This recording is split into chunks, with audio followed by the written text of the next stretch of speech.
பண்ணிக்கலாம் ஃப்ரெண்ட்ஸ். வெங்காயம் தக்காளி இருந்தாலே போதும். வெறும் பருப்பெல்லாம் தேவையில்லை. நம்ம இன்னைக்கு செய்ய போகிறது சாம்பார். அதுவும் பாம்பே ஸ்டைல் சாம்பார். நாங்களே செய்கிறோம் இன்னைக்கு. அம்மா வந்து இன்னைக்கு ஹெல்ப் பண்ணல. வாங்க இன்க்ரீடியன்ஸ் பார்க்கலாம்.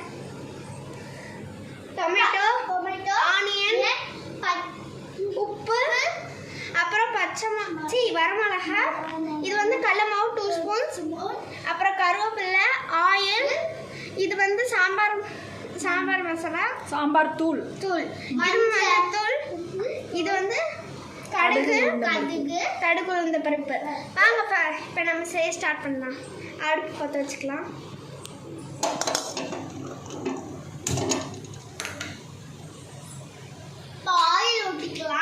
இப்போ வந்து ஆயில் ஊற்றிக்கலாம். லோ ஃப்ளேமில் வச்சு ஊற்றிக்கலாம். லக்ஷனா நீ ஊற்றாத, கீழே போட்டுருவோம் பாட்டில் அது. ஓகேம்மா. லக்ஷி பார்த்து புடி. இன்னும் கொஞ்சம் போதும். இப்போ க்ளோஸ் பண்ணிடு. கடுகு உளுந்தம் பருப்பு 1 ஸ்பூன் போடு. லக்ஷனா போடுறானா? தள்ளி நின்று தான் போடணும், கடுகு மேலே தெரிக்கும். 1 ஸ்பூன் போட்டுக்கலாம். போடு. கடுகு பொரிச்சோடனே கருவேப்பிலை வரமிளகாம் போடு.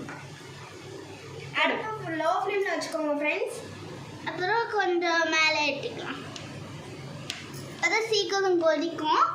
இந்த மாதிரி பொரிஞ்சு வர ஸ்டேஜில் தான் நம்ம கருவேப்பிலை ஓரமாக போய்க்கணும். இதெல்லாம் போடணும். இப்போ அதை கொஞ்சம் இது பண்ணிடுவோம். லோ ஃப்ளேமில் வச்சு லைட்டாக கிண்டி விட்டுக்கோங்க. ஆனியன் போட்டுருவோம்.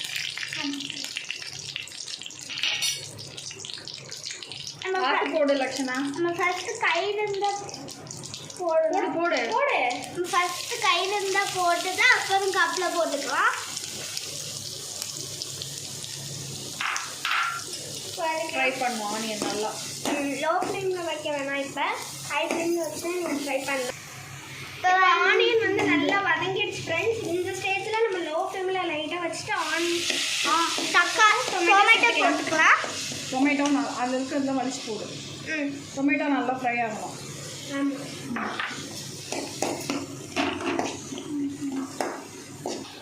காய்ஸ், இந்த ஸ்டேஜில் நம்ம வந்து எல்லாமே சேர்த்துக்கணும். தக்காளி நல்லா வதங்கிடுச்சு. இப்போ நம்ம உப்பு ஆட் பண்ணிக்கலாம்.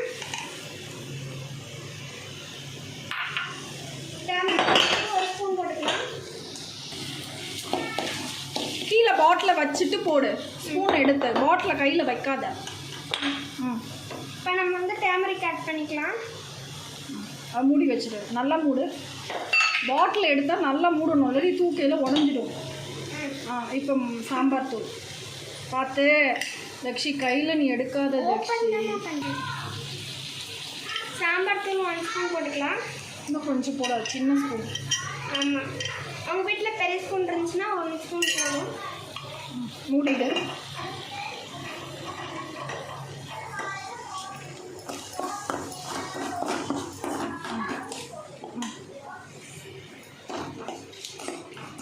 அது நல்லா ஃப்ரை ஆகணும். சரியா? இந்த சாம்பார் தூள் வாசனை, மஞ்சள் தூள் வாசனை எல்லாம் போகணும். 5 மினிட்ஸ் ஆகணும்.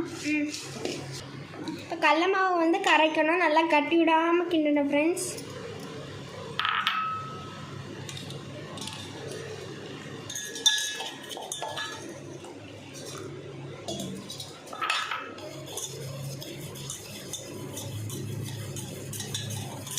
நல்லா கலக்கு, அப்போ தான் கட்டி இல்லாமல் இருக்கும். அடியிலலாம் கட்டிக்கிட்டே இருக்கும்.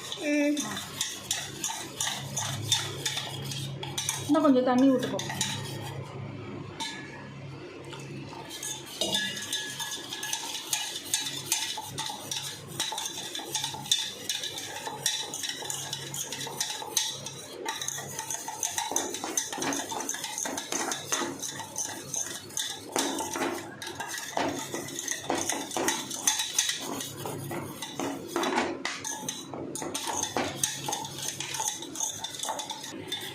நம்ம இப்போ கட்டி விடாமல் கிண்டியாச்சு காய்ஸ். இப்போ நம்ம வந்து போட்டுடலாம்.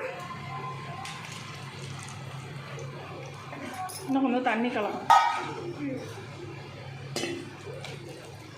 போதும். ஒரு 5 மினிட்ஸ் கொதிச்சோன்னே இறக்கிடலாம். அவ்வளோ இது வந்து ஈஸியாக இருக்கும் காய்ஸ் நம்மளுக்கு. இப்போ நம்மளோட பாம்பே சாம்பார் ரெடி ஆகிடுச்சு காய்ஸ். மேலே டாப்பிங்ஸு கொத்தமல்லி தூவி விட்டு ஆஃப் பண்ணிடலாம். இது வந்து நீங்கள் இட்லி, தோசை, சப்பாத்தி எதோட வேணால் வச்சு சாப்பிட்லாம். அதுவும் செய்கிறதுக்கு ஈஸியாகவும் இருக்கும். பாய் காய்ஸ், நான் உங்களை அடுத்த வீடியோவில் சந்திக்கிறேன். லைக் பண்ணுங்கள், ஷேர் பண்ணுங்கள், கமெண்ட் பண்ணுங்கள், சப்ஸ்கிரைப் பண்ணி பெல் ஐக்கனை கிளிக் பண்ணிடுங்க. பாய்.